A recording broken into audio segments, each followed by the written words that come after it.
Good evening. Today is Tuesday, September 3rd, 2024 at 7 p.m. I'd like to call the regularly scheduled Board of Selectmen meeting to order. Linda Grappo. Troy Lemire. Paul Marino. Paul Harrington. Todd Archelashi. Glenn Albanesius. William Hester. Candy Perez. William Pozo. Please join me for the Pledge of Allegiance. I pledge allegiance to the flag of the United States of America and to the republic for which it stands, one nation, under God, indivisible, with liberty and justice for all.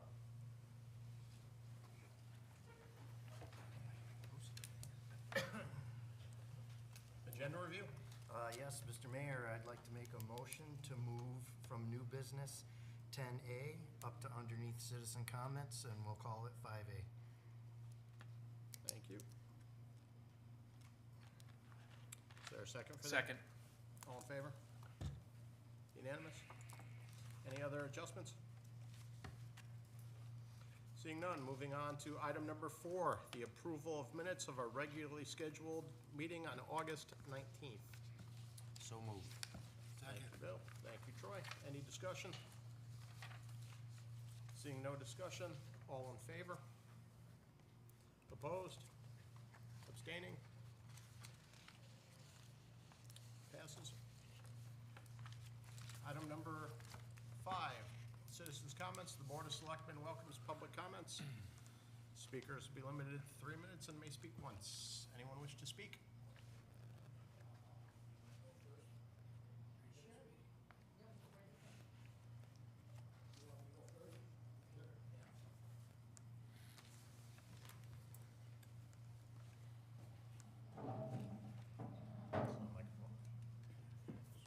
Yep, should be.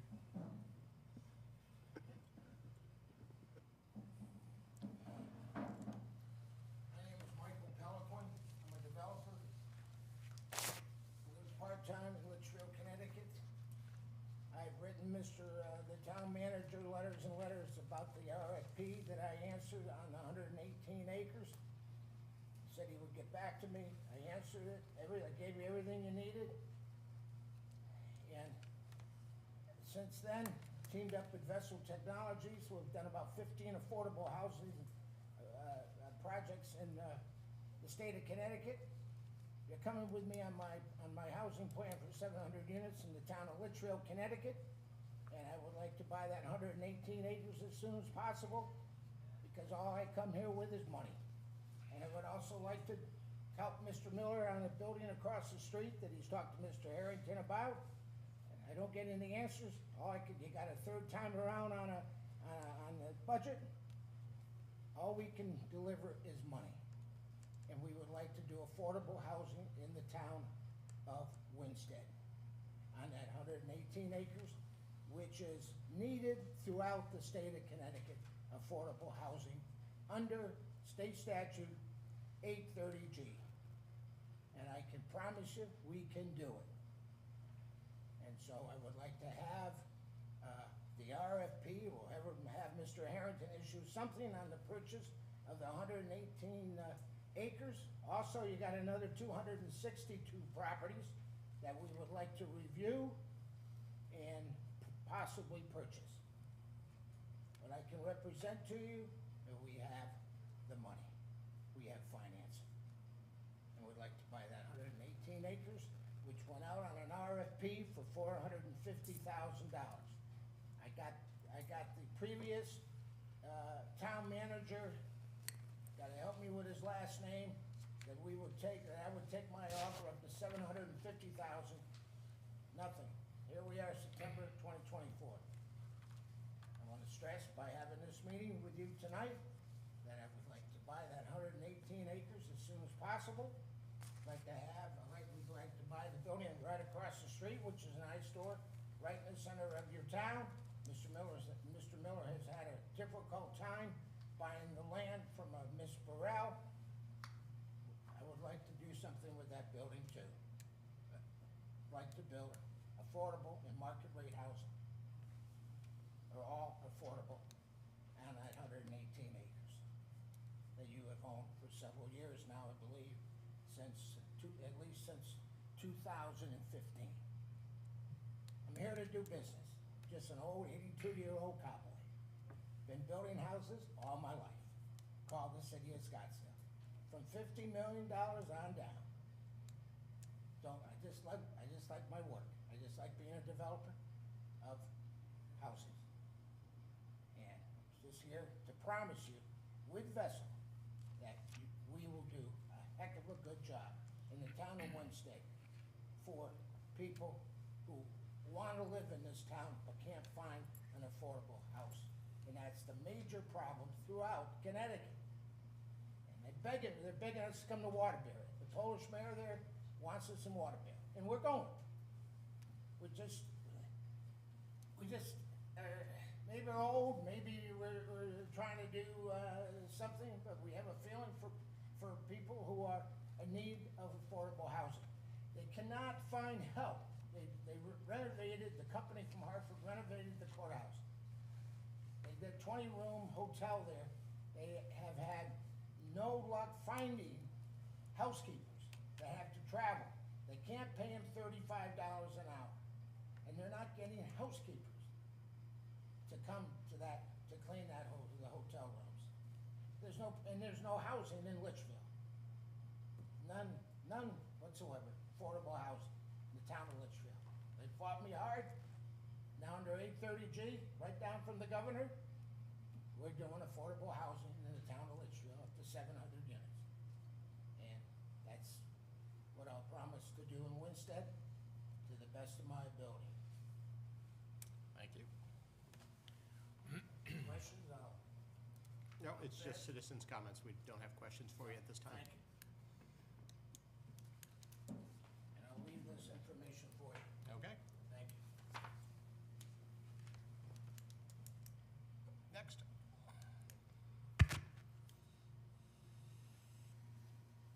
Nope. All right. Moving on to our special recognition.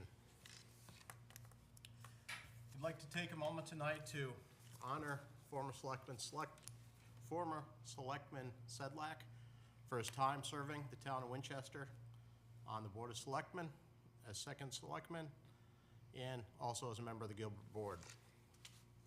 For over 10 years, Mr. Sedlak has offered us quiet, steadfast leadership, and he served with honor and distinction. So we would like to recognize him tonight with a plaque of our gratitude and thanks.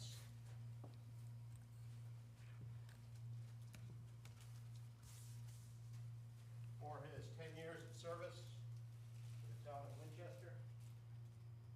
Present Stephen Sedlak a plaque. Thank you. Y'all set once? We also have for you, I wondered where that went. and you will always be a member of the Board of Selectmen. We'd honor you with a new Winchester pin. And we have one for Sheila too, so she doesn't feel left out for her service. Candy,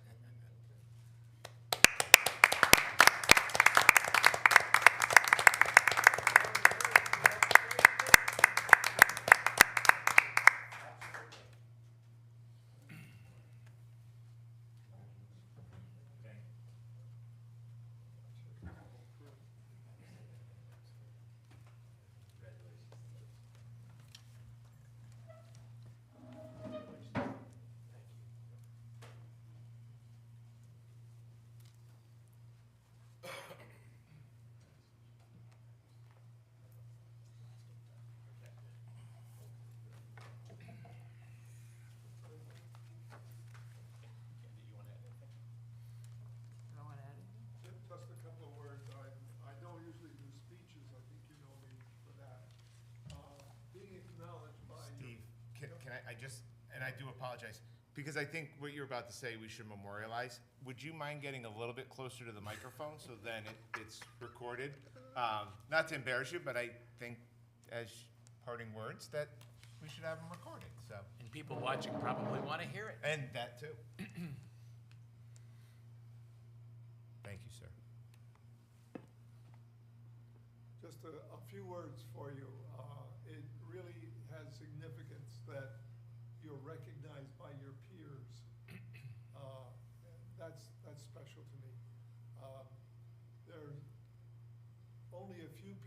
get to be selectmen at a time.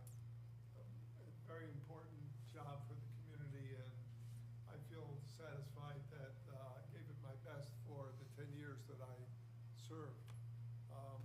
Until someone walks in your shoes, you don't really know what it is to be a selectman. And I feel better for having done this. And I will encourage people out there watching, boards and commissions always need volunteers. I started as a volunteer in 1981 and kind of kept involved all those years. And they went by very quickly. So again, I want to thank you for the acknowledgement and keep up the good work.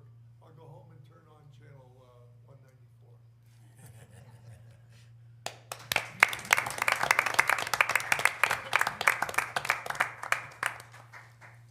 Anyone on the board have any comments?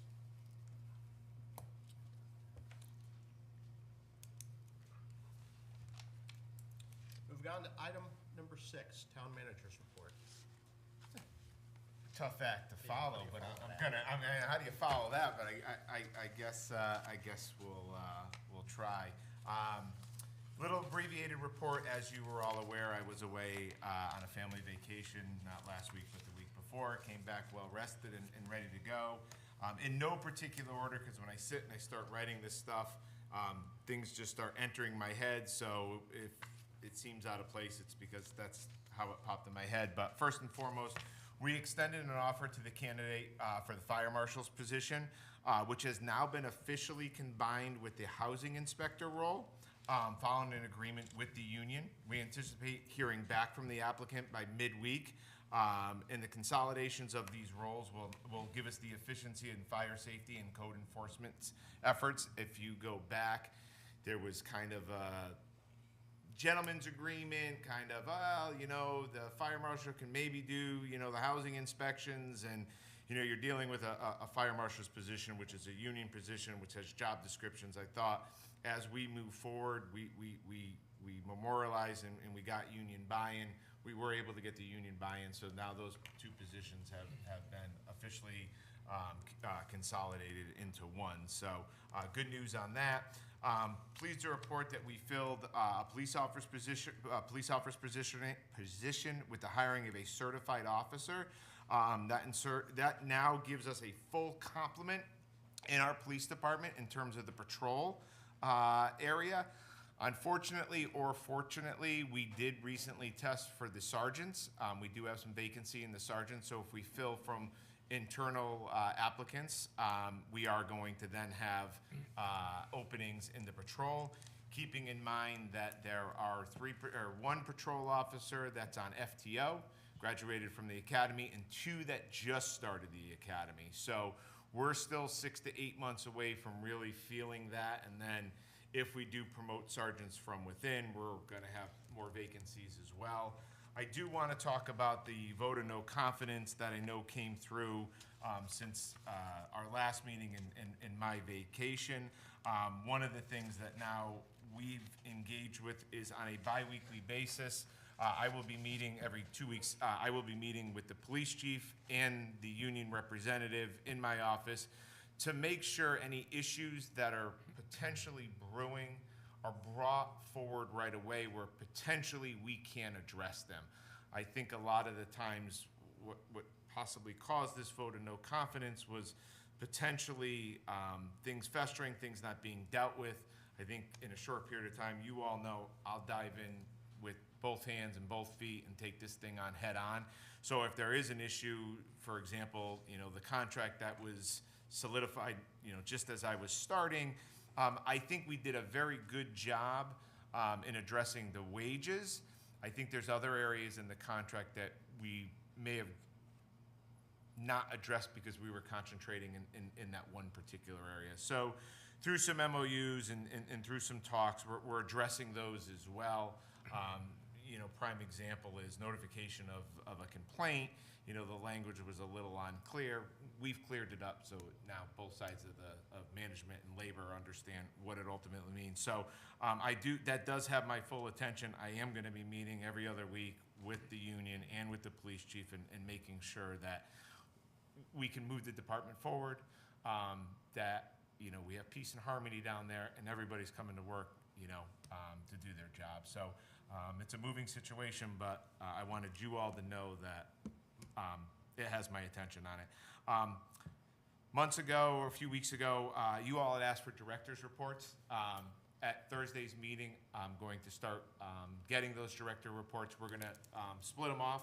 The first meeting of the month, you'll receive a few, and then the second meeting of the month, you'll receive the other ones that you did not get. I think it's important, if our directors are watching, they do some great work. And maybe I'm not doing as much justice as I should to explain to you what all they're doing. So I think their words can help you all understand the valuable work that they're putting in every single day. And we're gonna include those in your packet every week or every 2 weeks as it becomes available. The Welcome to Winstead sign was brought to our attention.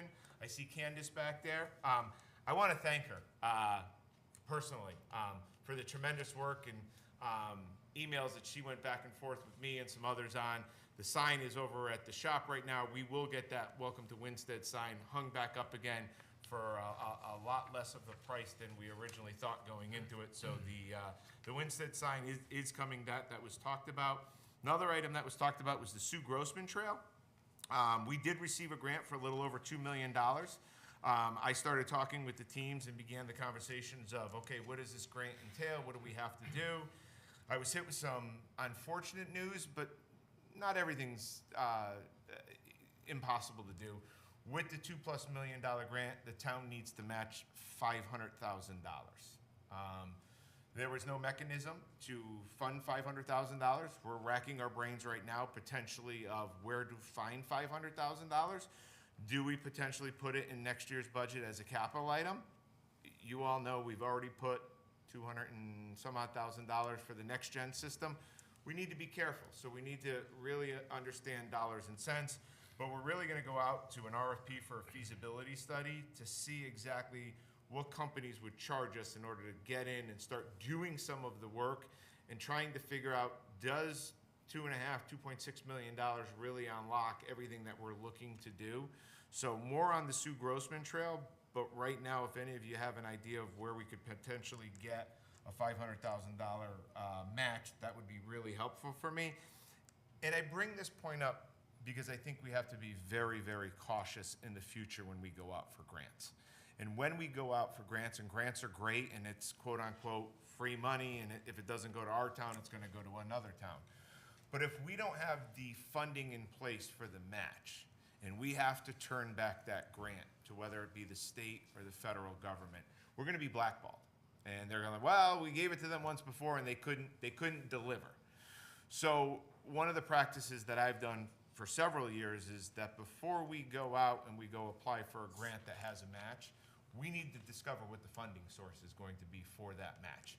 Because the last thing that I want to do is have to actually turn back a grant because we couldn't do the match. So let's do our homework before we go out. Sure, it's great to go and get grants, but grants definitely have some things attached to it. And those items, a lot of it being is the match. And the match could be anywhere from 5% up to 20%. And when you're looking at $500,000, and we all know the stressful time we had with that's a lot of money. And now to push back to say, okay, where are we going to find $500,000? We're gonna figure it out, I hope. I'm not giving up by any means on it, but I know the Sue Grossman Trail has been talked about at this meeting in the past, and we've had some great meetings about it, and we keep going back to, in order to unlock that $2-some-odd million, we need to come up with a $500,000 match to unlock that money. If you hadn't heard, our communications position resigned their full-time job just as I started a vacation. She just had obtained her master's degree, and she was hired by a big corporation to go take on their HR department. So we definitely wish her well. Her last day is going to be Thursday. We have put out the application. We have received tremendous responses from a lot of the area colleges, and we'll start interviewing for that position next week and hope to bring somebody on relatively sooner rather than later. Moving on, I met with Mr. Shagru over at Gilbert. An item that was floating out there under Town Manager Geiger was an ASO position that they have budgeted for. ASO is Armed Security Officer. SRO would be obviously, somebody that is on our police department going over there. My concern when looking over the MOA initially was the town has some exposure with it, and I want to be cautious, so we have a meeting next week with the chief of police, myself, and Mr. Gilbert to review the MOA. I brought in our town attorney as well to look over it. He felt the same way that I felt, that there is some town exposure of it. At the end of the day, before we enter into any type of MOA with the Gilbert school system, you all will look over it and then give me the permission to actually sign the MOA agreement.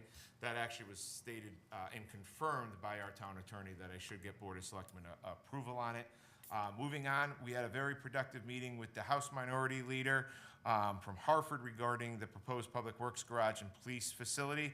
There was a selectman that called me, was a little disappointed I didn't invite him to the sewer plant and water plant. I unfortunately couldn't make those meetings as well. In fact, I had just found out about the meeting slightly before the meeting actually started. But ultimately, the minority leader felt that SIF was not going to be the right way to potentially unlock some state money to get those projects, but just bonding of those particular projects and an appropriation to get those projects off the ground.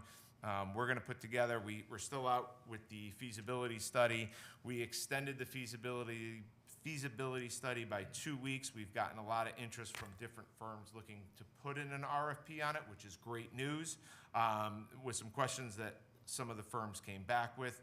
So we'll be kicking that out for 2 weeks. I think the closing's September 18th. We'll select somebody, and we're going to use some of the money that Congressman Larson gave us. We checked and found out that we could fund this feasibility study. As I said to the minority leader, you would laugh me out the door if I just said, well, I think we need like $4 million. He wants to see, and I'm sure everybody down in Hartford wants to see, what these plans actually look like and a cost estimate of what these plans would actually take. So we're a little bit of ways away from that, but we're moving in the right direction. We're gonna get those plans developed, and we're gonna get a real price, and then we can go out and seek, obviously different grants. But as we learned, if we're gonna go out and get grants, if there's any matching funds, as the minority leader said, he was actually good news. It was probably gonna be in the price range of, $250,000 to $500,000. But we're looking at an overall, potential $8 million for a new public works facility and upward vicinity of, $8 to $10 million for a new PD. So more on that as we go. I attended the ribbon cutting ceremony at RRDD1 with the new foam recycling machine that they purchased. What a machine. There's artwork up on my table up in my office. You stick this big styrofoam piece into this contraption and it comes out very tiny, and you can mold it into different things. So thank you for Todd for inviting me up and seeing this pretty cool machine. And the foam recycling that comes out is then sold off to actually make picture frames. The real fancy picture frames that people buy for elegant paintings or what. So I thought that was pretty neat. And then last but not least, we met with the representatives from Bachelor School, discussing their plans for the special use permit. They met with the building department. I ended up attending the meeting. We were notified by DEEP that there's an underground storage tank that they desperately want addressed. I turned over to our tenants that are leasing, that it would be on them. They felt that the tank was actually not as old as it was. They are now in contact with DEEP. DEEP understands that this firm developing the Bachelor School is fully responsible for that. The town of Winsted is now off of the hook. I continue to press them on the October 2025 deadline. That's when the contract is up. They understand that. If you know anything when it comes to these housings and tax credits, they only really get to apply once a year. And that's coming up this January, February. If they don't apply and get, they're potentially going to miss that October 2025 deadline of purchasing that facility, which then is going to lead us into a conversation down the road. I'm holding out all type of optimism that they can get it done, but I want this board fully aware that this project is relying on a lot of those tax credits and low-income housing, that if the deadline's missed, they have the potential of potentially missing the deadline of our October 2025 of actually buying that building. So And then from there, the building's starting to get worse shape, we may have to deal with some problems as well. So cross your fingers and hope that they can make the deadline of October 2025. That's all I have with that. I'll obviously open it up for any questions anyone may have. Questions? Candy? Yeah, some things that you didn't mention. Is it possible, normally what would happen after we receive an audit is for King and King to come and talk to us about the audit? So next meeting, could you have them come? Yes, I will. Excellent point.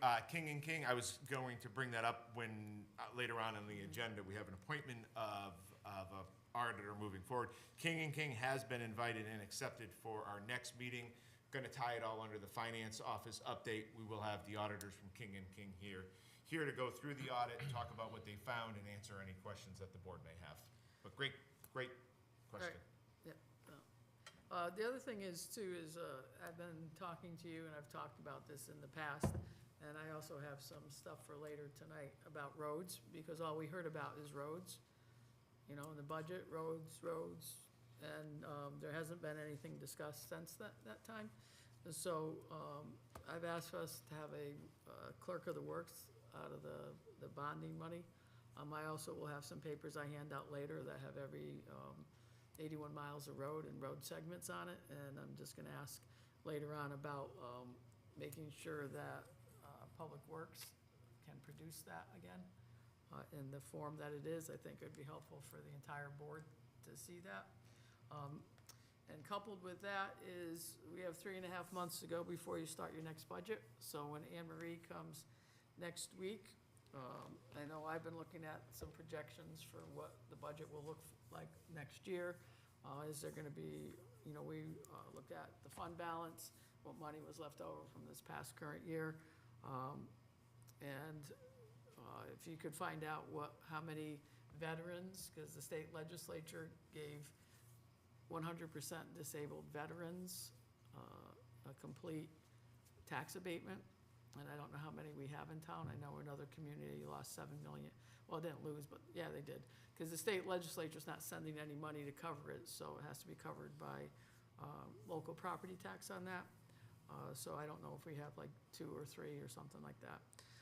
Also cars, I learned that cars in the legislative session also new cars are not gonna be assessed at 100%, but 85%. And also, if you could talk about at the next meeting where our grand list growth is, been in the last, it's due on January 31st, so that'll make it 3, 4, the last 8 months on that, if you could. Got it all. Just for clarification, did they lose $7 million in assessment or $7 million in revenue? Oh, assessment, Assessment, okay. not revenue, Wow. but 7 Okay. million is. But $7 million it's still a number, but I was saying $7 million could. Well, 7 potentially- million, you know, like, if we were to lose 7 million, we'd be in somewhere in the $100,000. I don't think ours will be that high, but it's still, when we look at what the grand list is gonna be going into this next budget season, just like this past budget season, when there've been Board of Assessment appeals that have gone in and reduced, you know, assessments, then the real estate one drops. Cars just dropped in general because of the market, and I Yep. think they're still dropping. So that we know those are gonna drop, and personal property is, you know, where is that going? So I know that so that we start to, when you start to look for all this money and all these other things too, I think it'd be good for the board, you know, to have some of the information from, that has been done before, like the projections and whatnot, that were done with past groups. Got it. We'll have it done for next meeting, for sure. I think we had talked about asking to get regular road updates from Public Works anyway, every other month maybe or something. We did, yeah. So Jim's due to come He's back due in. for another Yep. visit with us. The Sue Grossman thing's a bit of a surprise. I've sat here since November and I've heard about this project 5 times. And we had all the money, we just didn't have the easements and all that figured out. And now suddenly there's a $500,000 bill. That's the first time that discussion has come up, at least since I've been here. And really changes the entire scope of this project. And really, before we start trying to figure out where to get the 500 grand, the easements have been the biggest problem, from what I've been told. And if we're not gonna have any progress with those, then the whole project is in jeopardy. So, I know that your predecessor liked to go out and get lots of grants, but I just don't know how this 500,000 was never mentioned until now. I think that's shocking, actually. So, anyway, to your point, let us all make sure that when we're looking for grants, that we have the budget for the match before we do something like that again. Didn't Rista Malanka have a lot to do with that Sue Grossman allocation, and did you discuss with her what options there were on that? I did not discuss it with Rista. In fact, anytime Sue Grossman Trail was brought up in any meetings that I attended, Rista's name never came up. I can go back to the COG. I know find from the out. COG, yeah, she's been doing stuff behind the scenes. She did a lot for the Torrington end of it, I know that. Maybe they got 500, but I'll find out. Well, as far as I know, there was no match ever, so I don't understand where that came Yeah, from. typically, anytime you're going federal or state grants, you're gonna see some type of a match, as low as 5%, as much as 20%. Very rarely will you ever get a state grant, or there's a public-private partnership buy-in, but very rarely will you see one of the larger agencies that are above us just come and give you a check without. Was there a match for the one that was done in front of Canavos then? Because I don't believe there was. Candace knows a lot of the Candace has Sue information. Grossman. Mr. Mayor? Candace, you want to come to the,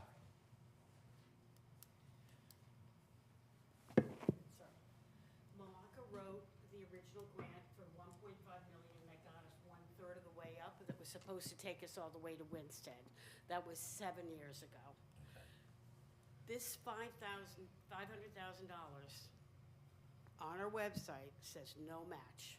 So this list from May of 2023 needs to be fully audited to make sure there are no grants that say NA. This is on our website. Yeah, saying what list is that? That your? May your- 23, Okay. it's on your Facebook page that you acquired. It says Town Grants. Okay. It's by our grant Is manager. it on the website or Facebook? No, our website. Well, you said Facebook. I'm sorry. That's why he was looking at I'm it. sorry.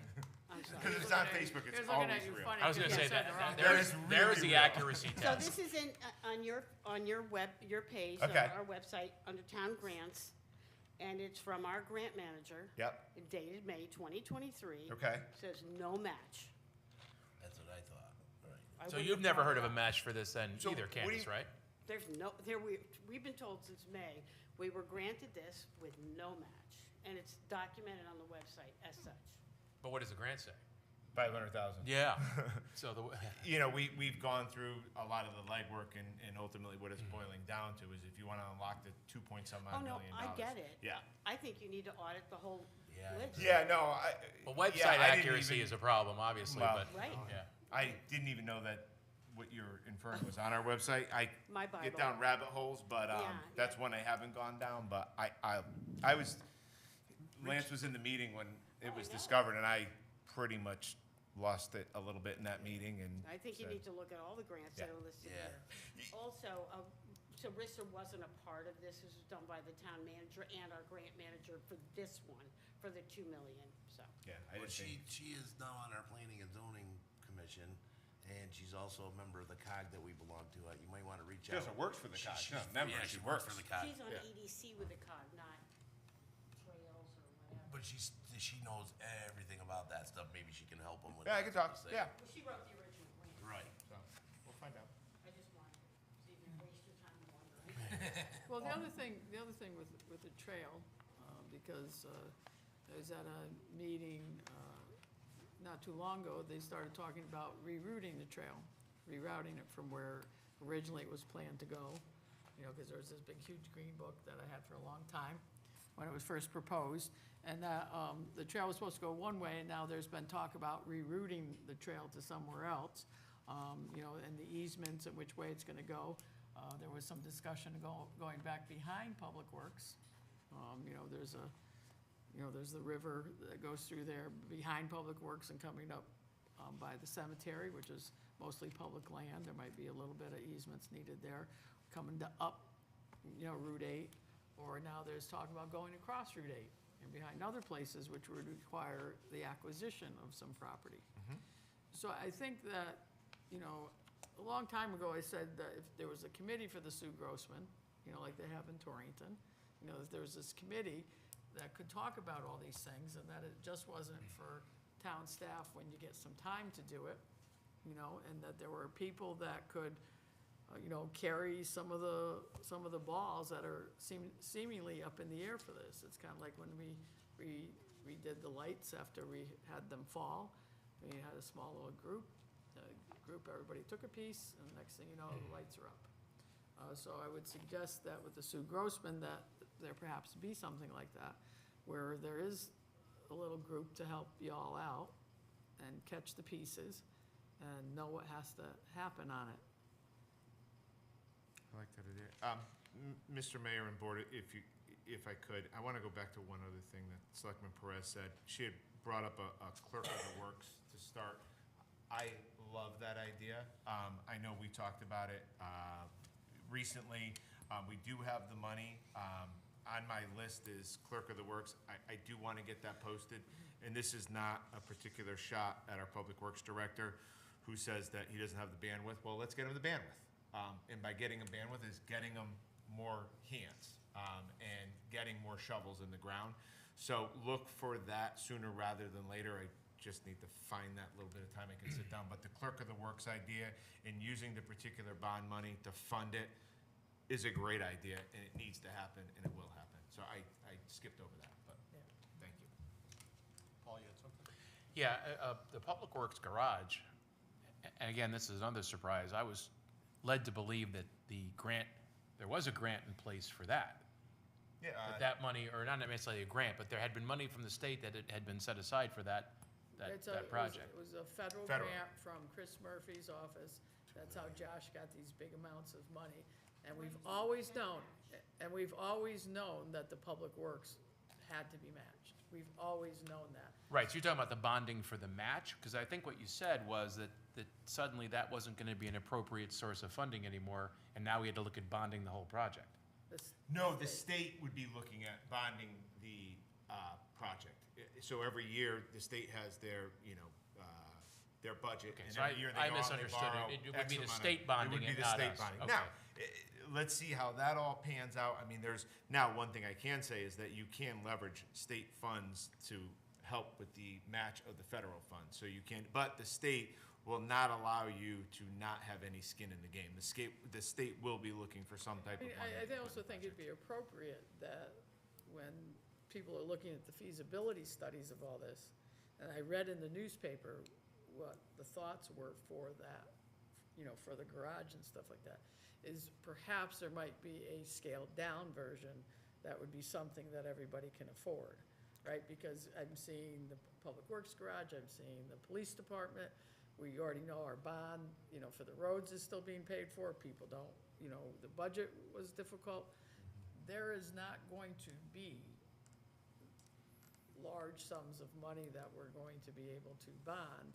So maybe as they're doing their wish list, maybe they could do a list that, makes some bays, or go down to Barcampson where they just built it and ask them for their plans.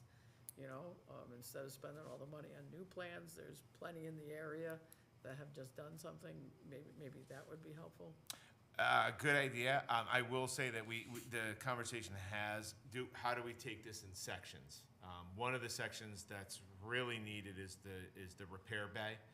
It's an old bunker, and there's hundreds of thousands of dollars worth of tools over there that literally there's, sheets up to protect it from rain. So one of the things that we are looking at is if we can't afford to do it all, and how do we do it in sections? And I think, and that's okay, because you start addressing some of the issues that need to be addressed in your, Selectman Perez says, you have to balance the needs of the town with the willingness of the taxpayers to pay.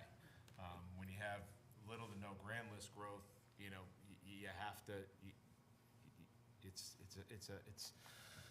a magic act, and there's no magic here, but it is a balancing, and we do need to be mindful and cautious of what projects go forward, because we have the needs of the town with the willingness of the taxpayers to fund it. So, all things that have to be looked at and talked about, and we're just scratching the surface.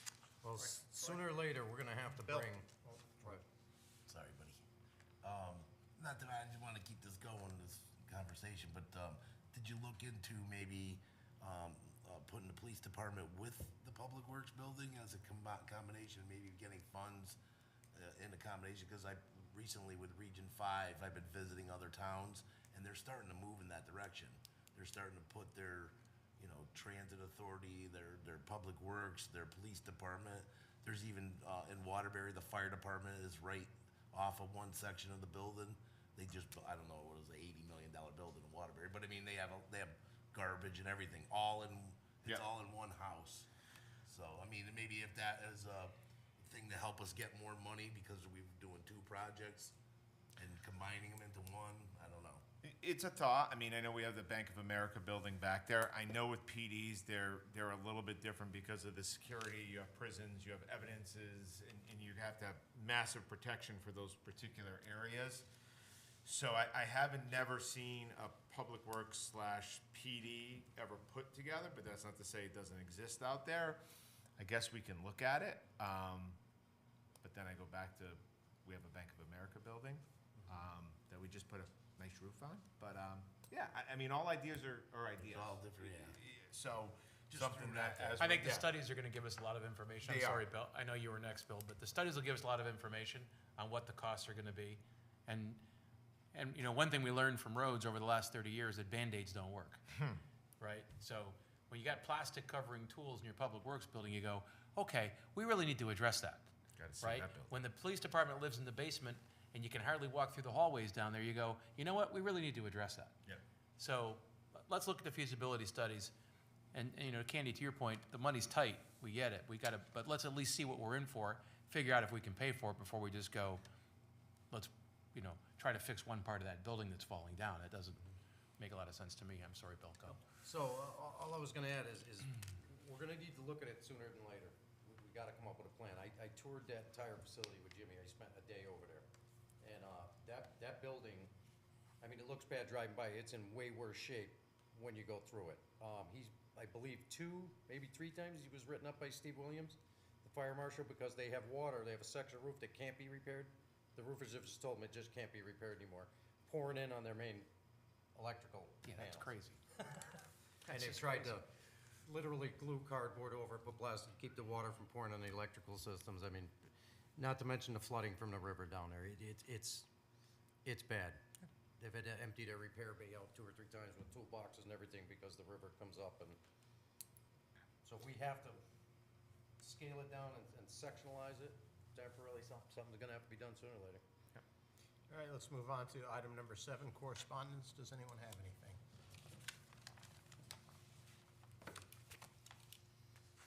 No correspondence. Moving on to boards and commissions.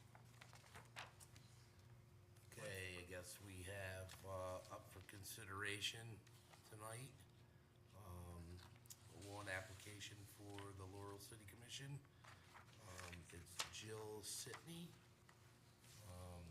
And Jill is here. She's been coming to a lot of our meetings, new to town, and I'd like to put her up for step 2, make a motion to put her up for step 2. I don't think we need a motion for Yeah. step 2. We don't? The next step is when we vote, motion and vote.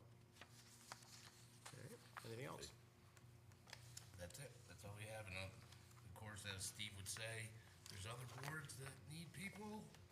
Architectural review, conservation, cultural district, economic development, Laurel City Commission, and rec board. So if you want to join, come see Glenn. Thank you, Troy. Moving on to item number 9, A, discussion regarding, item 9, unfinished business. Item A, discussion regarding land use department permit fees.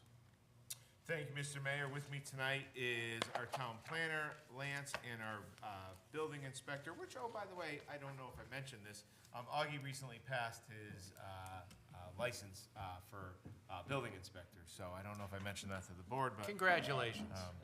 that's a big feat. I know this is the third bite of the apple of coming back, but I think the questions that you all had asked over the several meetings that we presented this information to led us to the point we are tonight. I think what you're going to find, which was very eye-opening, when I sat down with them and looked at the information. 1, 2, 3, 4, 5, 5. I think a lot of and Glenn, you do get one. What we found is that in some of our permitting, the town is absolutely losing money in terms of our cost of goods. So I'm not gonna take the limelight away from these two gentlemen that have worked tirelessly at putting this information together. I'm gonna turn it over to them and maybe ad-lib a couple things along the way. So, Augie, Lance, take it away. Thank you. I'll start and pass over, but Lance Hanson, Town Planner, Director for the Land Use Department. So just a quick recap. As you all know, it's been 20 years since we've had any increases in our building permit fees. We took your comments from last time, and Shane Wynot, who apologizes she couldn't make it tonight, but basically we understood there wouldn't be a problem with the land use fees, so she put up together in the chart a pretty modest proposal for increases to cover those costs. And then obviously the building fees, which you asked for a deeper dive, which we did find out we are losing money on some of them, which kind of we expected. So I'll pass over to Augie, because that was really his wheelhouse at this point. Augie Roma, building official. So in the last 2 weeks, I pulled just about every permit that we've went through in fiscal year of 2023. So that would run from July 1st, 2023 to June 30th, 2024. We had 736 permits. They ranged from $100 to over $100,000. I broke them down into different categories from $1 to $5,000, and then $5,000 increments, and then $10,000 to $20,000, and $20,000 to $24,000. At $24,000, a permit in that range is the cutoff point where we lose, where there's no offset in the cost. Permit fee coming in versus permit fee going out. That's, in that array, that's 84% of our building permits. 15% of our building permits are $24,000 and up. We lose in $24,629.32 per year on permits. So I'm going to expand upon what Augie just said. So we'll start, if you're not on the second page of the handout, switch to the second page. So what they've done, and we look at permits that cost anywhere from $1 to $5,000. Roughly last fiscal year, 278 of those permits were pulled. Makes up about 38% of the total permits pulled. The average value of that work is roughly $2,500. The average permit cost for those 278 permits was $52.50. We averaged roughly $14,595. The land use expense was $126.85. When you calculate that all up, just on that first permit, 278 of it, the town, in quote-unquote cost of goods sold, lost almost $21,000 in time, material, computers. You know, we looked at everything. We looked at, you know, Augie's salary, you know, all in, insurance, everything. And we assigned dollar amounts to it. And we worked with a lot of different departments here to really get into that number. You could see in our biggest bulk of permits, you know, the town already is losing $21,000. So what does that mean? So that means for the person that pulls no permits that year, they're having to reach into their pocket with their tax dollars and fund that particular department that should be able to stand on its own. That department should be able to stand on its own because they're literally a customer service forward-facing department that people come in, they want to pull a permit, you know, it should be covering the cost of goods. I won't bore you and go down because the numbers basically speak for themselves as you go down of, you know, roughly 85% of the permits that are pulled every single, you know, we looked at 1 year, but I can tell you roughly we were taking in the same amount of money every single year in permits. This story's going to say the same. You know, we have lost $24,629 in cost of goods. You know, and I know no one wants to lose money. You know, we're at the point where we want to cover our costs. I mean, every good business out there wants to at least cover their costs. So, you know, I think this is a way of perfectly explaining what the story is, where the bulk of Augie's time is going to be on 278 permits. Well, if 84% of his time is being spent on those 4 items, we just lost almost $25,000. And there's no way of assigning Augie to say, well, don't worry about those. Well, he has to. No. We don't get to Those- pick and choose what permits Those, are pulled. those evaluations involved a minimum inspection, minimum clerical duties, and minimal time travel. Now you factor in on some of those permits, if there's a fire marshal evaluation or an added inspection, it definitely equates to a lot more. I think we'll maybe pause right there and see if there's any questions on what you've seen thus far. So, right off the bat here, so the first page is what we charge now, and we're 24,000 in the hole. The second page, it says new fees, we're 15,262 ahead of the game. So what I did with that is I went through all the permits from 2023 and figured them with our With the new proposed fees. fees and came up with that. So, in looking at the new fee page, and again, we don't have to, you're gonna have to read the whole thing to us, because we can compare them side by side here, but if 80%, 85% of our permits fall below the $20,000 range, and yet we still have 2 line items there, the first one in particular with a substantial loss, I'm looking at this going, I'd rather shore up the low-end fees so that we're breaking even there and not necessarily increase only the 15, you know, I don't see the need to increase the area where we're already 15,000 ahead of the game. Let's fix the stuff that's broken, because it's 85% of the permits you do. The hard part with that is the open gov issues. Is the what? The open gov issues that we have Meaning? with breaking out with our permitting process. We can't always separate that amount of fee. So we can't evaluate or we can't assess different values for different permits. If we do, they charge us for it. So we're already. You're talking about our software? Is that what we're talking about? Yes, I'm sorry, yes. And Paul, Selectman Marine, I apologize. I caution you, and I understand your approach. You're a businessman going into, well, if you're losing money, you have to just charge more. You can't lose money. There's just a level of where you can potentially charge on these smaller permits. If someone's doing $500 worth of work, we can't simply go in and say, it's gonna cost you $250 to pull the permit. No, of course not, but what I'm concerned about is actually longevity here, because if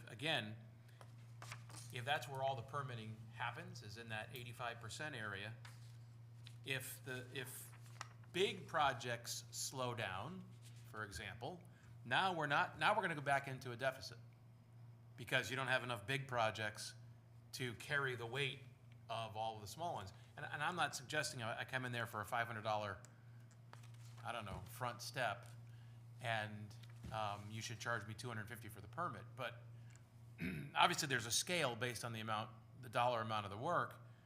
I'm just concerned that we're having this conversation again in 3 years, because maybe we didn't do as many $100,000 jobs in fiscal year '25. And now we're losing money again because we didn't cover the weight of where all the permits come from. I guess I'll say, I would enjoy revisiting this in 3 years. And I think because it's been 20 years since this has been revisited, I think we do need to at least put this on our radar every couple of years to review, to make sure. Maybe it goes the opposite way. Maybe, I'm being facetious, maybe our expenses go down and we have the ability to now lower the permit fees. I don't think that's gonna happen, but I truly welcome the opportunity to come back every few years to revisit our permits, to see where, this sheet, when it was presented, Augie will tell you, I was absolutely blown away. He said, do nothing. This is the sheet. Like, this is, what should they do? This is great. It's a very telling sign, and I think we do need to look at this every few years to see exactly where we're coming out on these permits, to see, are we losing, are we gaining, or where are we? It goes along with every department. You have to evaluate every department every few years based on expenses and fees and whatnot. So correct me if I I'm think, wrong. I want to finish my question real quick. I'm sorry, Selectman Lemire. Is there a way to equal some of this out a little bit? And guys, I'd like to vote on this tonight and not talk about it again, because I know this is the third trip, and we need to move on these things, because we don't want to continue to lose the money.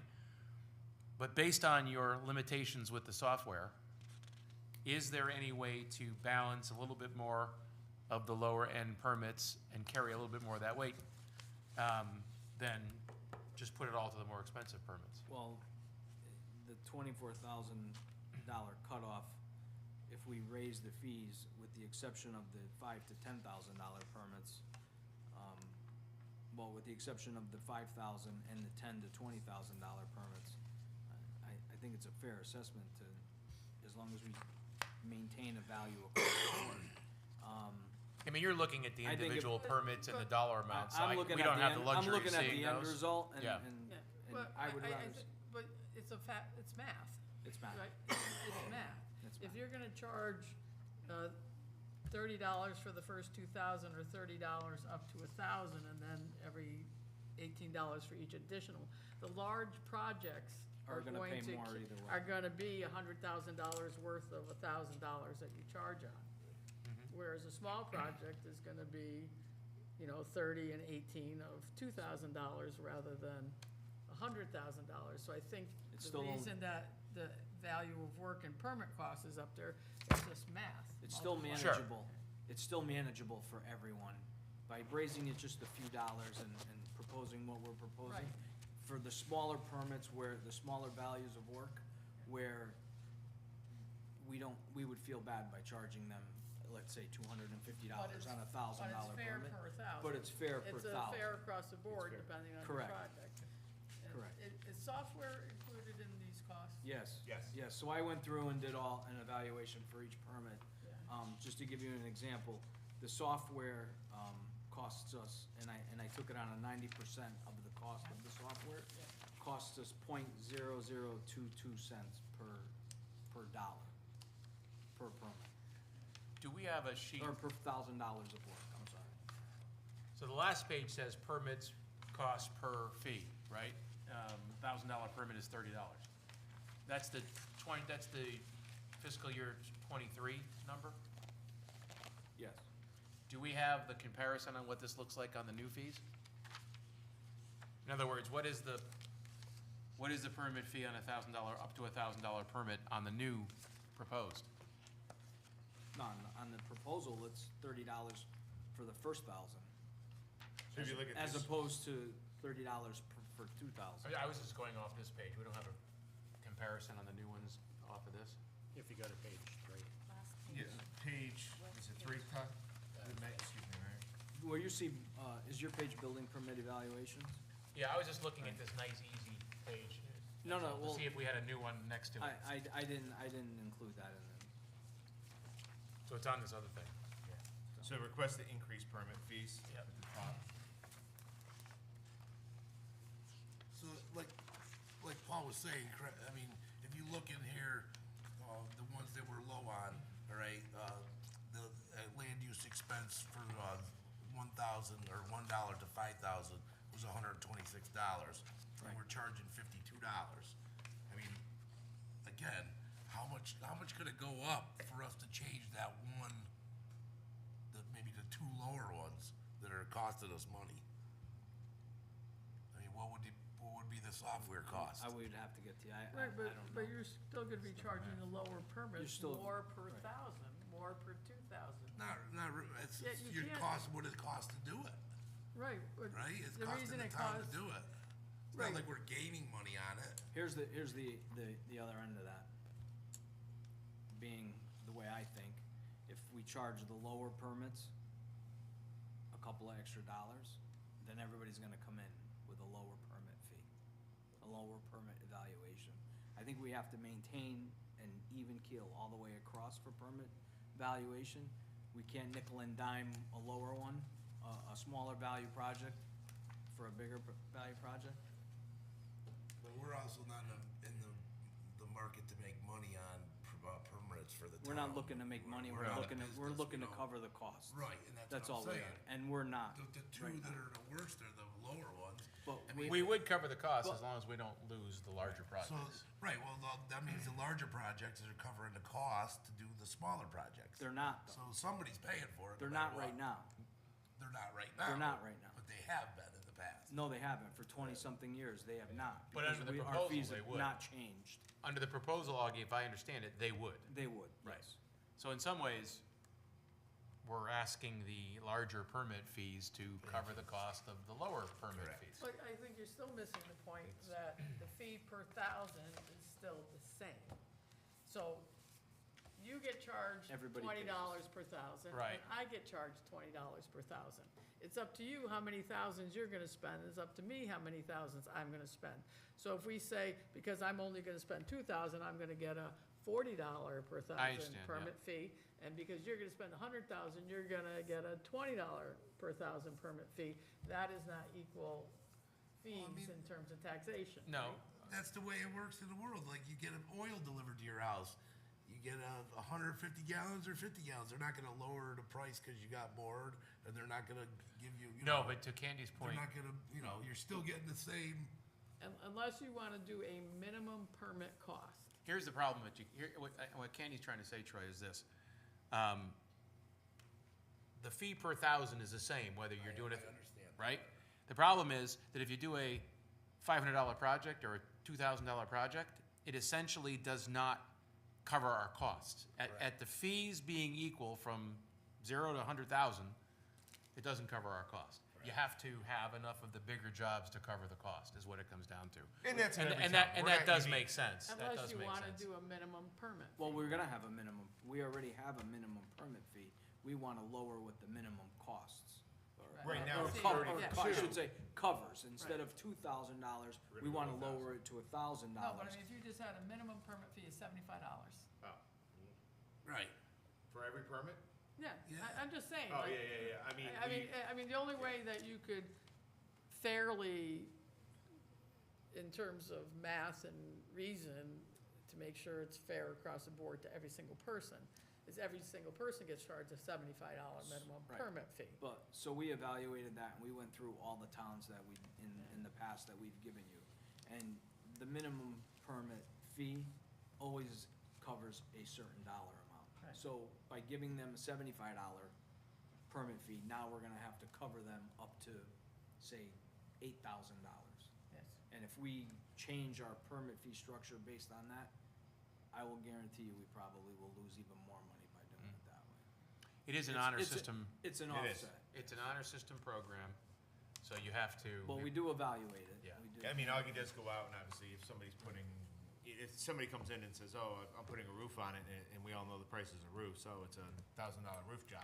Right. We all know what roof jobs cost than a residential house, it's not happening, so.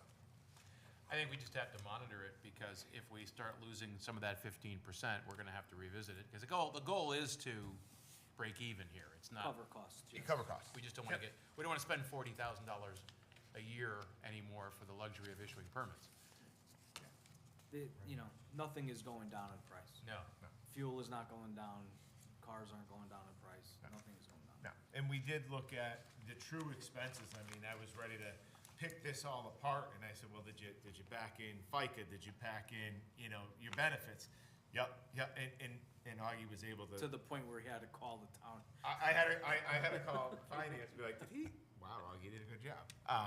So, you know, there's a lot of work that went into our costs, and we thought it was, and like I had said, when I first was presented with this, I was blown away because it really shows that, wow, we're losing money on There's a lot of on the hidden, handful of permits. or there's a lot of the hidden bulk. you don't see. Yeah, and it's interesting the way the math works, like the 5 to 10,000 does break even.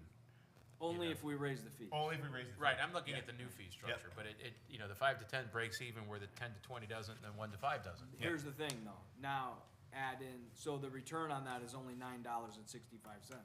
Now, in those permits, if you add a fire marshal review on any of those, now we lose money again. Right. Now we're in the hole again. Fire marshal review, meaning multifamily dwellings? It could be anything. It could be a commercial piece of property. It can, anything that involves the fire marshal's review. An alarm at Stop and Shop. You know, they just pulled one, so we had to give them a fire marshal review. And right now, currently, we don't assess any fire marshal fees. What's our minimum fee now? $30 for, and covers you for $2,000. And what's your proposed minimum fee? $1,000 for, $30 for $1,000. So 30 staying the same. 30, we 30 stays would the like same. 30 to stay the same, and then offset it with the $18 versus the $15. Thank you for all the data. That was exactly what I was looking for. No problem. I think the board talked about last time the reinspection fees. We did. It's in the proposal as well. Yeah, I see it on the pros move. I think we said double it each time after the third, didn't we? Wasn't that the discussion? Something like that. Yes. So you have Yeah, $50 so I per did set. it 50 for the, you know, we give them an inspection. So the third one should be 100, not 75. And then the fourth one would be 200. Well, no, so we give them an inspection. If there's a first re-inspection, it's $25. Yep. If there's a second re-inspection, it's $50. And if there's a third, God forbid, we propose $75. If they don't get it on the third one, then, I think what the mayor's saying is, I believe the like to board double. wanted to go to 100, but. right. Yeah, And, they wanted to and I'm double fine for with that. each If additional. everyone is on the same page with that, it's fine. And just to remind everybody, this is, if you're going to re-inspect the same outlet, not if you did the outlet the first time and then you did the lamp the next time. That is correct, Right. yeah. This is just for the same Right. issue. And Yep. it usually is. It's always a rough. And the dollar amount that we would generate on that is not a lot. This doesn't happen often. Because a lot of the inspections can be covered on the next inspection, let's say. That's just designed to try to get people to Correct. get it Correct. done. And one example, I went on an inspection, it was a final inspection. I went 4 times. And it was, the third time I was there, I didn't even get out of the car. She's like, I'm not ready. I'm like, why didn't you call, why didn't Why'd you you make call the 2 appointment? hours ago? I wouldn't have been here, so. What did we do in here, and maybe I'm just not seeing it, with the penalty fees regarding starting work without, oh, there it is. Post facto permits, so after the fact, Yeah, 50% of the additional permit cost. So that, or 50% additional to the permit cost. So if a permit is $1,000, $1,000, you're gonna pay $1,500 for the permit. That's where the last meeting I was at, is where I felt that the board wanted a lot of bite in that penalty. If they didn't pull the permit, we caught them. That's what we're proposing. It's a 50% increase in the permit fee. And it's You know. simply that. Somebody that pulls a $100 permit, it'd be $50. Somebody that had the $1,000 permit, it's $500. The math is the math. that sounds like a good idea.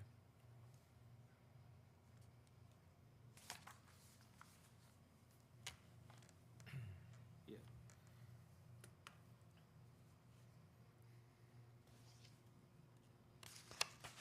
Do you wanna go down each I- fee and then? What would the board like? Are you comfortable? Do you need more information? Most everything here looks straightforward to me, but I think we should consider possibly a fire marshal review fee for commercial and multifamily dwellings. I don't think it's a bad idea if we have to send a fire marshal out and he's gotta spend hours going through a alarm system Selectman- inspection or whatnot. We really need to cover his expenses as well, wouldn't you say? I Well, can't we're disagree bringing with a you, new guy Selectman on. Pozo. I have a offer out to potential fire marshal, and that is gonna be something that the particular candidate, if they accept, something that we will be working on is the fire marshal's end of the business as well. Because we do want that protection. We want them to be able to review the sprinklers and all that and get them to sign off as well, especially on some of these bigger buildings. So, we're not there yet, but I can just tell you that I do agree, and I will bring your proposal to this board once I have a fire marshal and we can put pen to paper.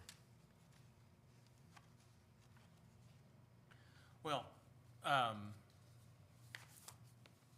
it seems like we should move this forward. I move that we accept the proposed new fee breakdown, including basically the information that's been presented us tonight, including the penalty fees, including the second inspection fees, and the new schedule of fees. Thank you, Paul. Is there a second? Second. Thank you, Bill. Any discussion, further discussion? Seeing no further discussion, all in favor? Opposed? 6-1. Thank you, gentlemen. Lance Augie, thank you again. Thank you. Great work, honestly. Moving on to new business, item B, Board of Education boiler update. I did receive a request from one of the selectmen. Unfortunately, the Board of Education could not be in attendance tonight, but I have some great news to report. When the initial request came in, the boilers had not arrived. They haven't been installed, but I can happily report that meeting with the board, when did we meet? End of last week? Wednesday. Wednesday last week. Days are rolling together. Boilers are installed and in testing mode, and they should be, that particular contract should be out of there within the next week or so. So, all So- good news. So we got them delivered and we installed them, but did we ever get the answer to my question? Did he flush the system? He did flush the system. flush the system? He did flush the system. That was done prior to the boilers being installed. Everything that was asked of that particular contractor, the Board of Ed felt very comfortable that he's completed all of the tasks that this board had brought up during those meetings. So they are installed, they're finishing up, they're wrapping up, and we should hear if there's any issues relatively sooner rather than later, but they are expecting no issues whatsoever. So project completed before, and I know you and I spoke.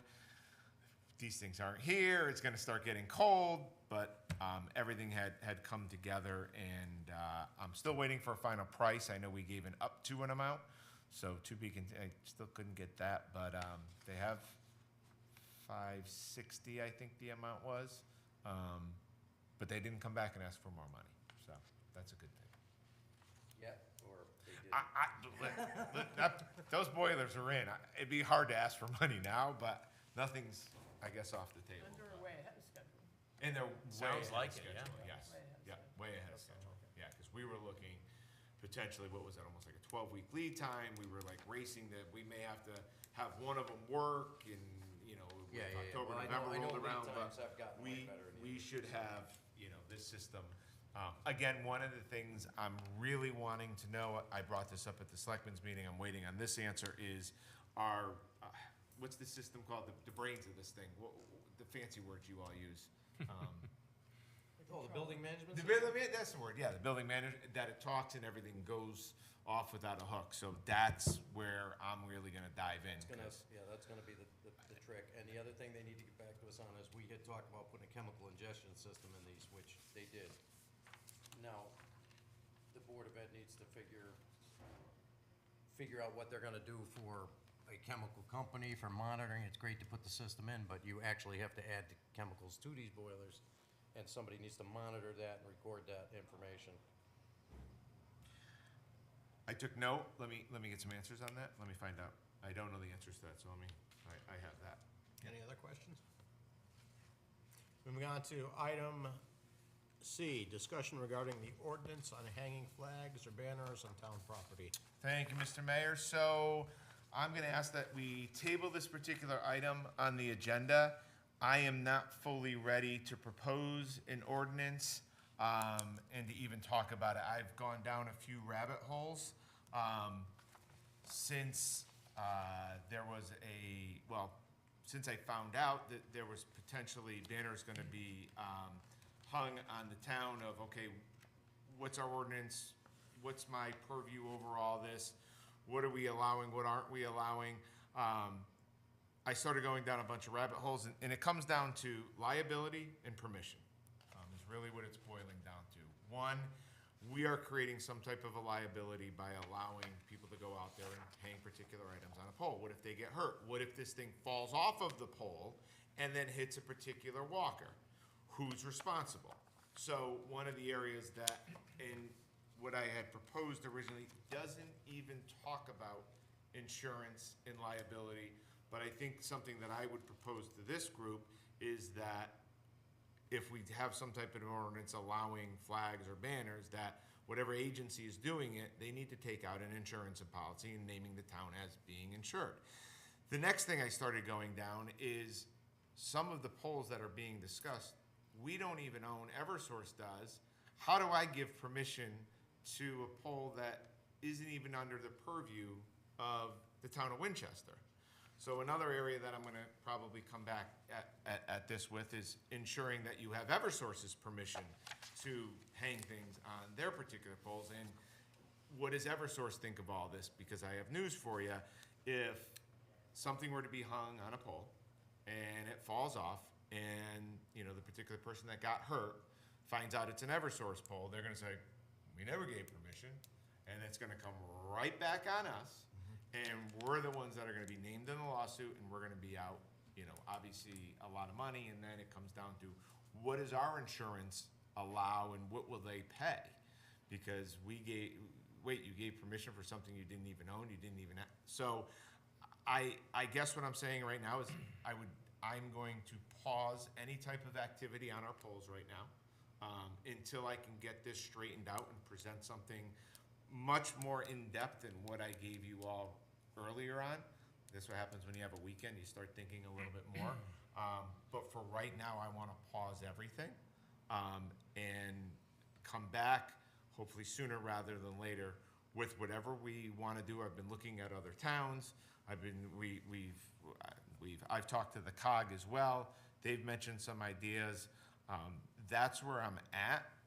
I guess, Mr. Mayor, if I can open it up for conversation with the board's feeling about this pause, but we have to protect the town. That's my first job, is to protect the town, and liability and permission are two things that I have to figure out. Questions? I'll make the motion to table this so we can discuss it later if that's what you guys need, we need that, so. Second. So, just so you know, I got permission from Eversource. I also talked to the state. They would not give anything. Also, Josh gave me permission to do it on Main Street. Nobody obviously will give you anything in writing for that. They just said that they won't touch them, and I had to have them down by a certain date. And that was agreeance by everyone, so. I get that, but where I went down in the rabbit hole is now a piece of the banner metal has now flown off and hit somebody. And Eversource goes, we never gave you, and we don't have it in writing. So I've reached out to Tim, he's our Eversource liaison. I want to get a meeting with him. I want it. It can't just be, well, we gave you permission, but we're not going to give it to you in writing. We need to have it in writing. We need to have whoever the agency is or individuals that are going to put something up to name the insured, or to take a policy out and insure. And by the way, getting insurance is relatively inexpensive. You're talking, you know, a couple of dollars to, you know, name the town as being the one insured.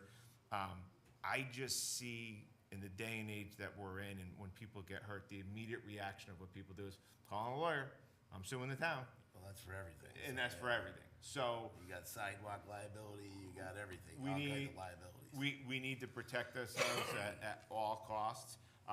You know, Selectman Lemire, noble cause of what I saw on social media, you know, there's a lot of noble causes out there. Is there a place somewhere in town where we could potentially put 3 or 4 poles up to honor those veterans? I don't think, and please, out in the world and how this may get twisted, I'm not against veterans. I don't think anybody is up there against veterans, but we have to do it right.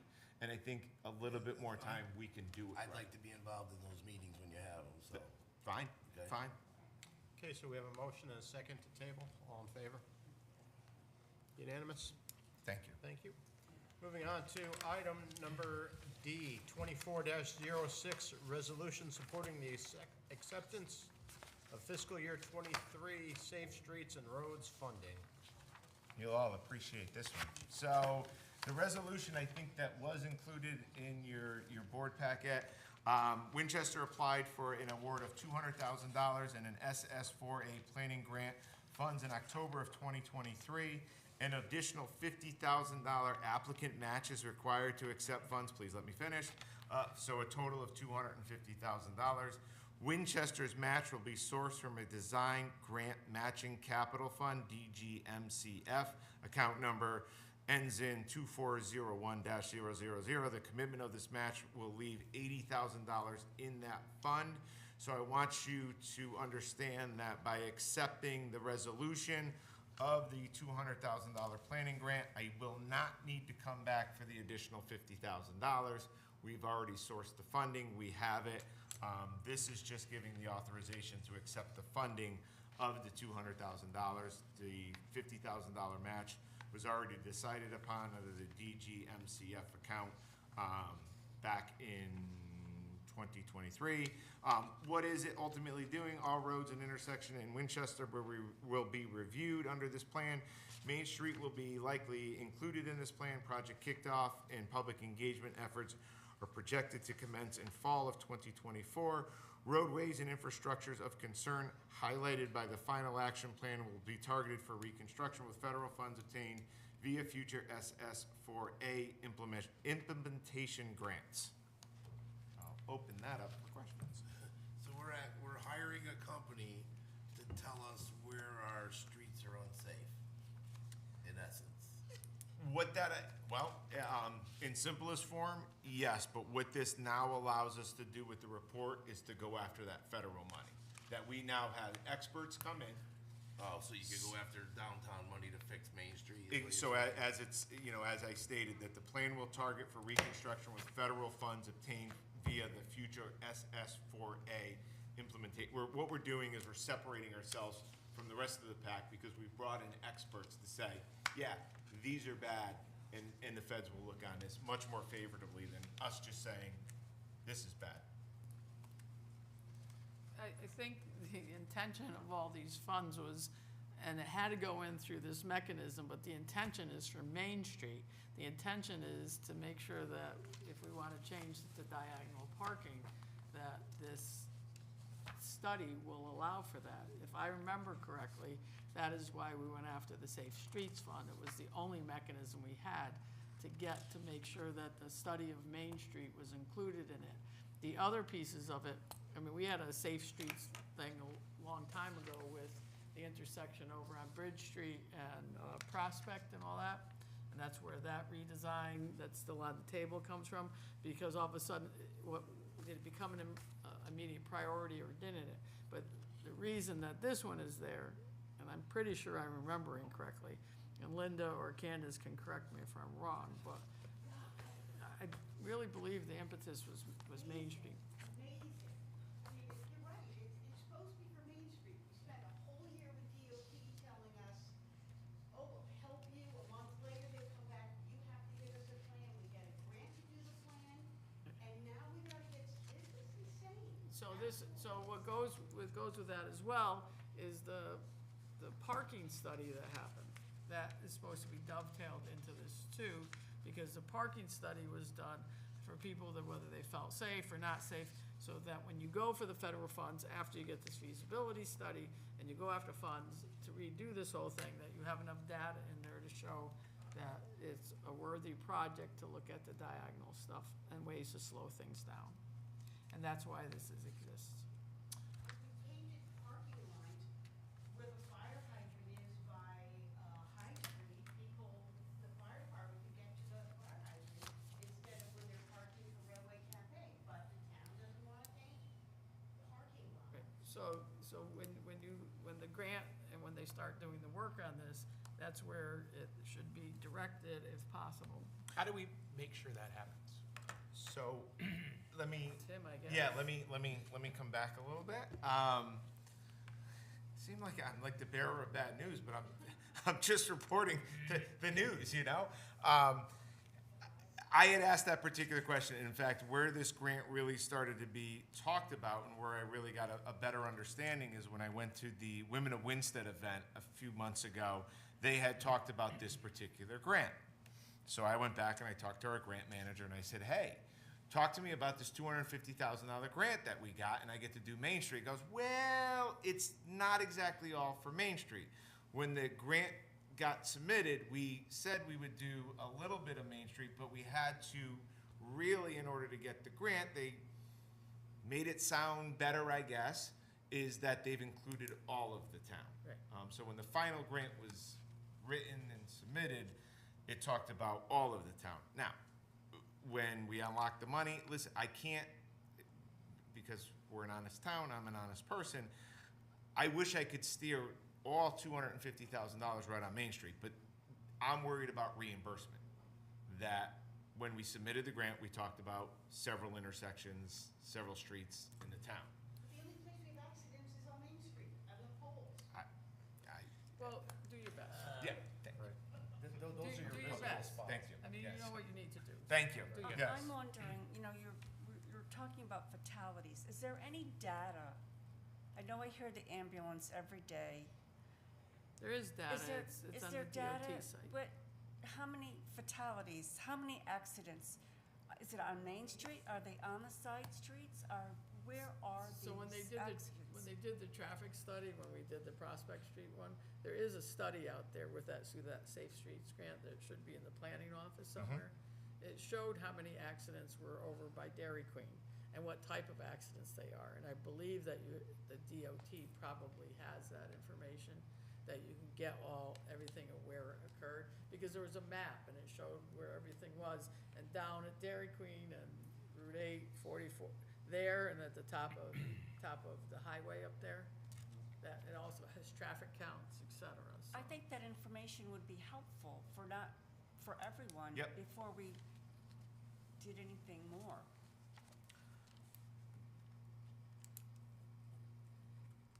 Well, we all agree that Main Street is definitely an issue, so if that gets us in the right direction to get funding to fix that, then I'm for it. And this is a grant for another study, right? That's what this is, essentially. You're hiring a company. Another study. We hired a Another study. study, yes. The first study said you better get a second study. Nothing But gets it sets done. us up for Yeah. funding for, Nothing. Listen, we all agreed, so, you know, you talk about that intersection by Dairy Queen. That is the strangest intersection I've ever driven through, honestly, because they come out of the other road at the same time you're taking a right, and it's probably one of the most dangerous intersections, if not the most dangerous one we have in town. But I think we're all in agreement that if we could fix a few intersections and somehow get one step closer to diagonal parking and to make this downtown viable from that perspective, this would be a huge win. So if this gets us that direction, then I'm in on that. Yeah, and again, I mean, I guess I'm getting a bad rap here tonight because it's bad news, but I can take it. Again, this is just putting the action in motion of what was done years ago, and this is the step of, in order to unlock this $200,000, this is what I need in order to begin this project. Now, yes, I can tell you that I know the importance of Main Street. Heck, my job's relying on rebuilding Main Street, so I truly understand that, but I also needed to speak about what the grant is, and yes, I will do the best that I can to make sure we spend a lot of our concentration on Main Street. But I also need you to be aware that this was a total town one. So if you see a street, hey, wait, this is why, because I also want to make sure that we live up to the integrity of the grant that we submitted, that we would be reviewing. So basically, for the grant, they have their own rules. They're gonna look at traffic incidents throughout the entire town of Winchester. Correct. Basically, that's not up to us to say, we'll look more on Main Street, more downtown, forget. They're gonna do what they gotta do. And I heard you say that 50,000 is funded? Funded, yes. In this, back in 2023, I got the, so, and I would assume, I should ask this question, but I would assume there's roughly $130,000, because if we take 50 out, it leaves $80,000 in this account, so. So one of the things this will drive, or will happen, is it's kind of like, you know, a couple of little bridges that we had. If you were looking at what you wanted, what road you wanted to do first with the money that you had, it gets bumped because this other thing becomes a priority. One of the things when you start looking at these safe intersections and whatnot, you're gonna get a bunch of intersections, just like that one. You know, and so what priority is assigned, and because there's not gonna be all the money that is needed to do these things right away, so then it becomes a priority list, and it can bump, or could, you know, jump some of those other things, in, you know, the other 81 miles of road segments that we have. So do you mean like after this study, DOT could actually flag a couple roads and say, yeah, this is a problem, No, you're going to fix these? I don't think that, but they're No. going to flag it. But you're gonna flag, and then it's gonna be on the forefront of everybody on this board to say, hey, we got a real problem there. There's been 5 fatalities there. Yeah, this road is really bumpy, but we haven't lost anybody there. We gotta address this intersection where, you know, there's 5 fatalities. Now, Okay. I think it's also important to go back to state that once we have this report, I can't make any promises, and yes, there will be a match, but it does become a little bit easier to get some federal funds to address some of this infrastructure, because we have an accredited report of why we need to fix this road, and we're, you know, a depressed community, we may be But, able you to know, tell a but- good so story. federal funds come, and some of it comes through the COG, and a lot of it's around minor collector roads, major collector roads. Those are all identified in this Excel file that has these 81 miles of road segments. There's also, you know, like Torrington, when Torrington did Newfield, they used a lot of the federal money. They used a lot of that money. That's why they were able to do that. Our money for this, like, from out of the COG is going to Hollenberg, you know, from the bridge on up. We don't have it yet. It hasn't finally come through because it takes so long for all of this stuff to happen. But, you know, so when planning happens and through this project, you know, and then to get Main Street going will be the key.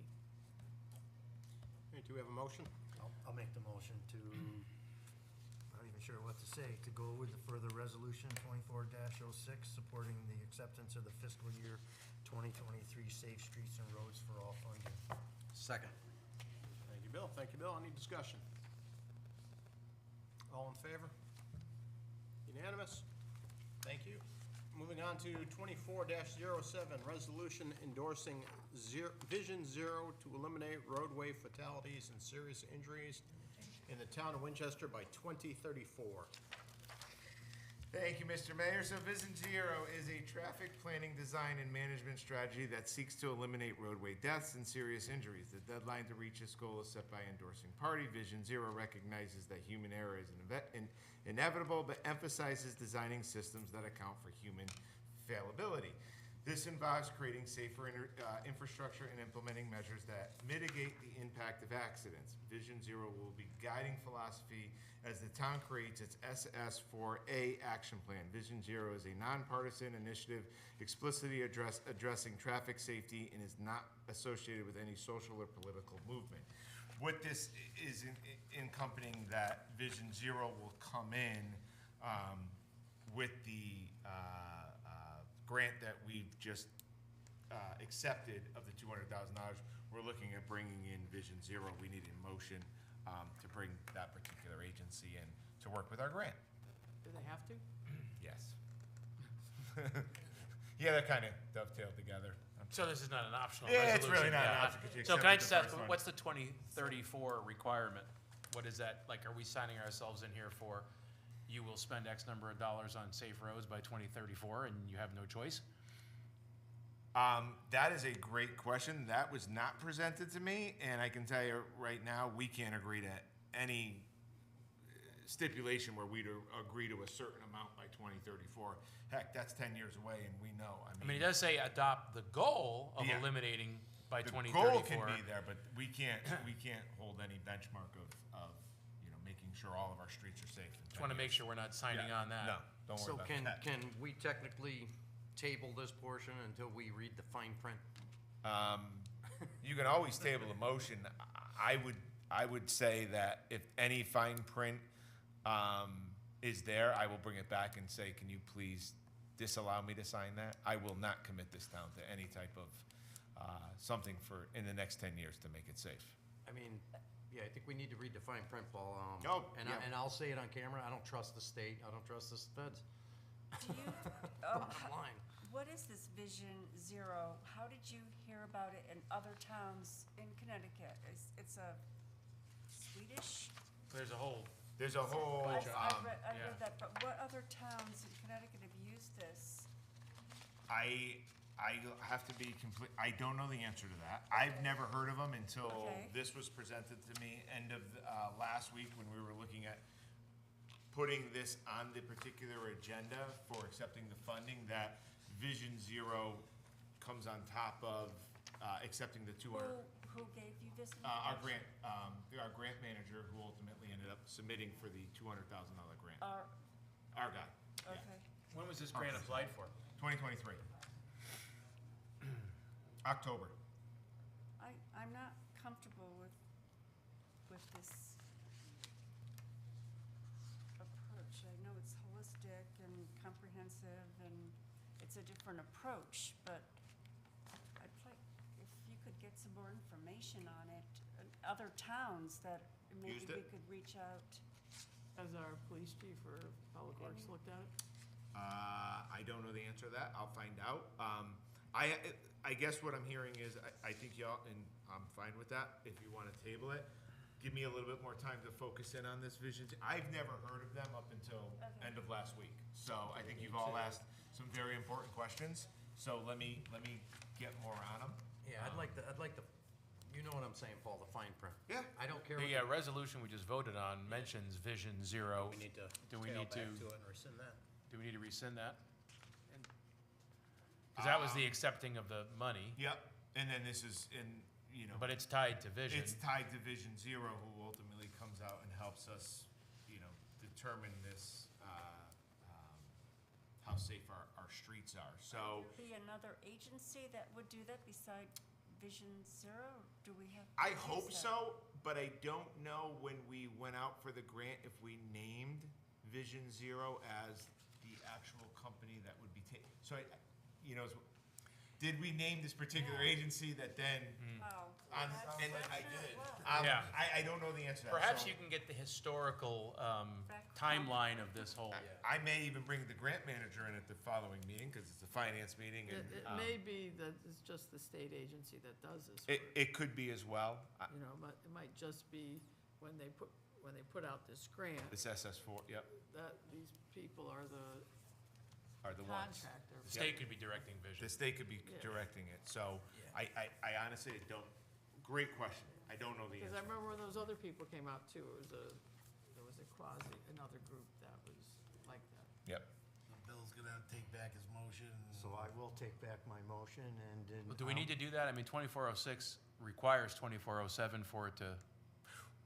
Do we need to rescind the motion, Paul, Well, it at has this their point? name in it, that's what's. If you scary. feel comfortable, you can rescind the motion. I will tell you that I will not be signing anything until we have answers. And if, and 2407 is still pending, so I guess I can't do one without the other. And 2406 we gave you the authorization to sign it. You don't have to sign it. I don't have to sign it, correct, which I won't until I have answers. And if I need 24-07, You haven't given me permission, I'm not asking for permission, so it kind of just sits there.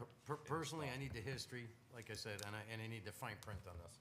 And Fully understand. I don't care what the cool kids are doing, Danbury, Fairfield, West Hartford. We're the cool I don't care if they signed up for this or not. I wanna see.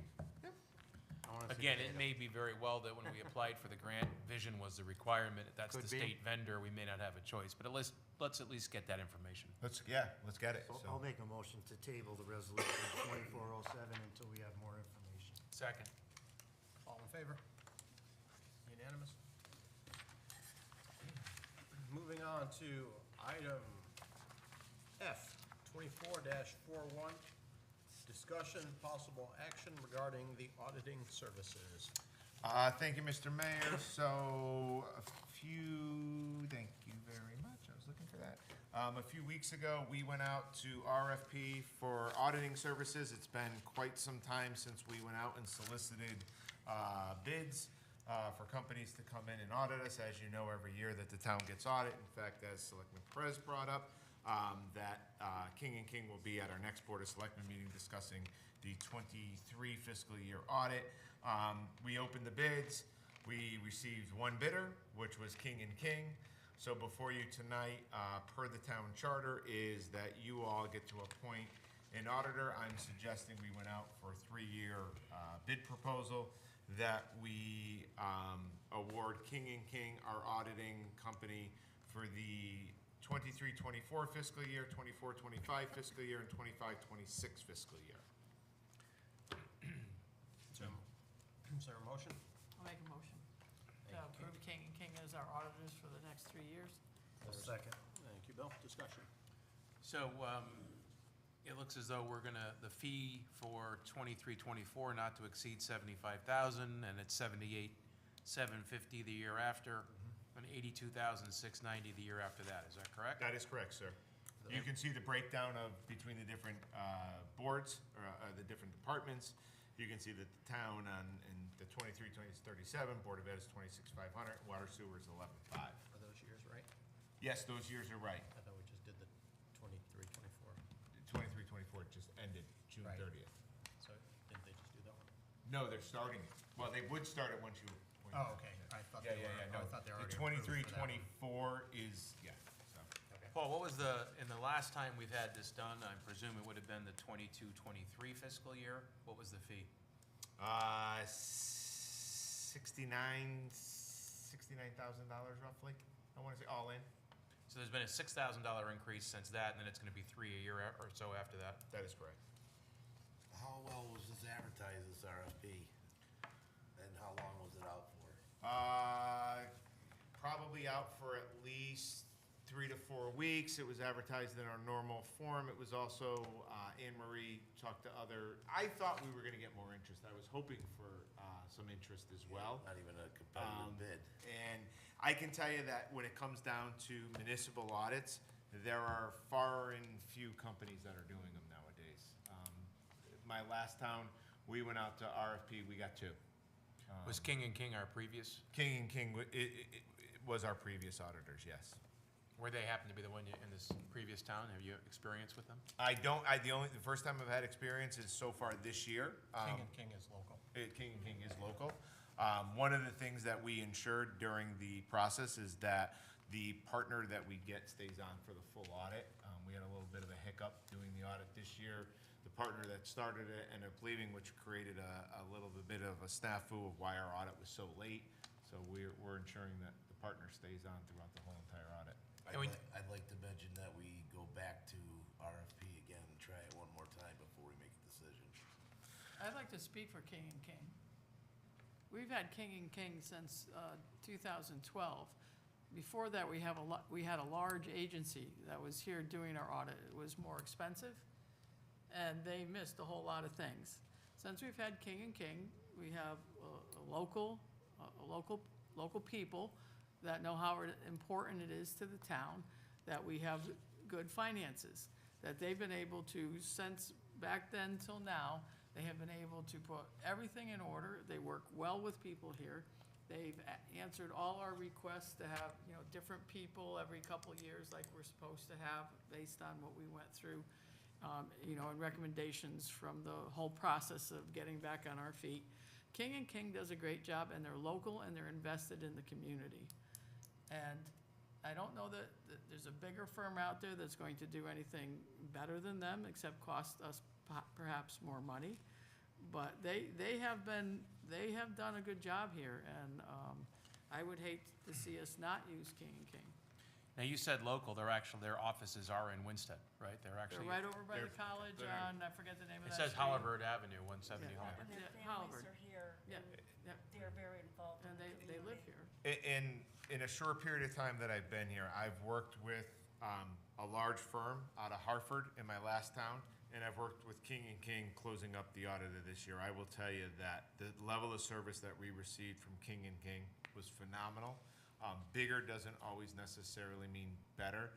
The firm that they, you know, I got to work with in a short term, I have zero complaints or anything about King and King.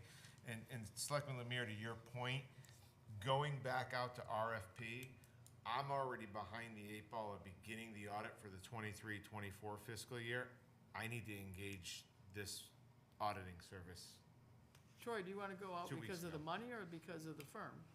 No, I mean, I'm not aware of them. I've never been a selectman before, but I think it's always good to, you know, look, get more than one proposal. I mean, maybe people that was only out for a couple of weeks, maybe somebody didn't see it.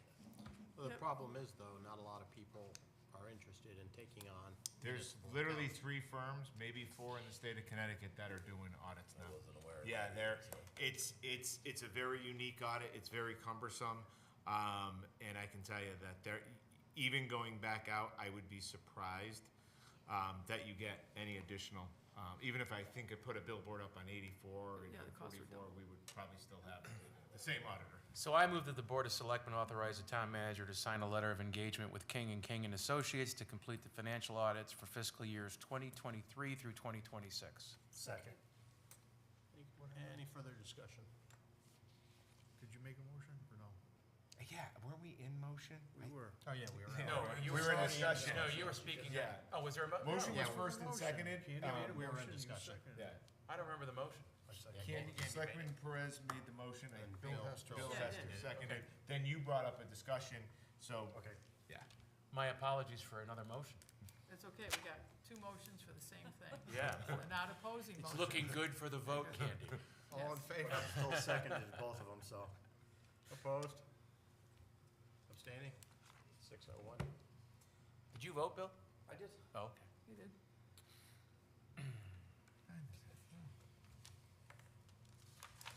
Moving on to item 11, executive session. Discussions regarding town-owned properties, taking with us Town Manager Paul Harrington and David Sederano. Mr. Mayor, 1-minute recess. Can we have a motion first? I'll make a motion to go into executive session. Second. All in favor? It is 8:48. You want to cross the hall? They're gone, right? Yeah, I believe EDC has left the building. No, they're not there. Yeah. Maybe Quick 1 minute.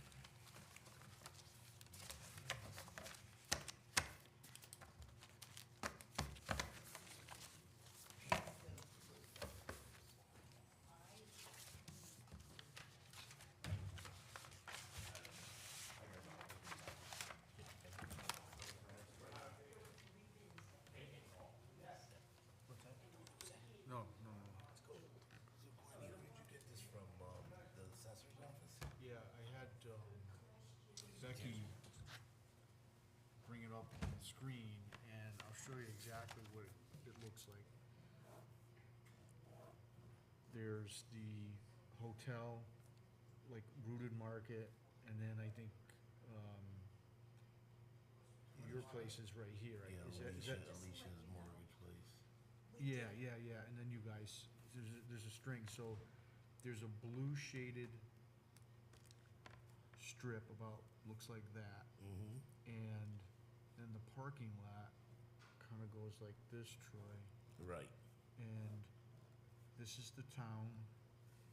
This little strip here and here is under impacts. Okay.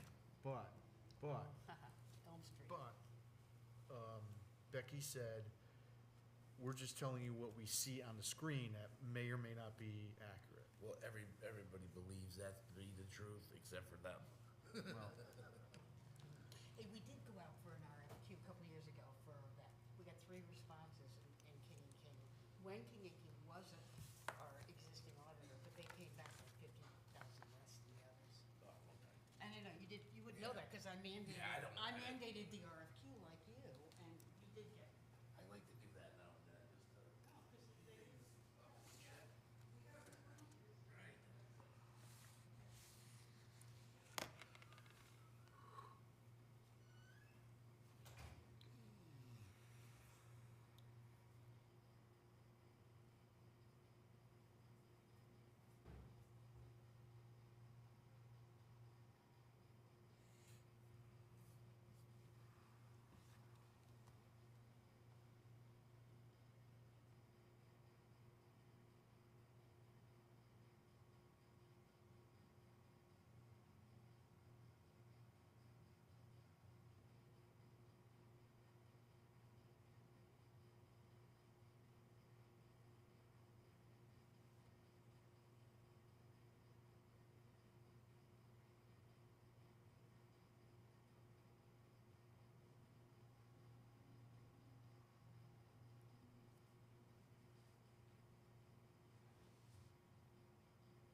guess there won't be a lot of citizens' comments.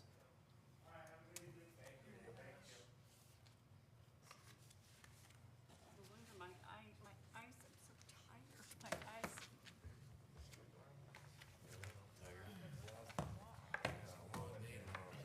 Somebody left the window open. Oh, it's great.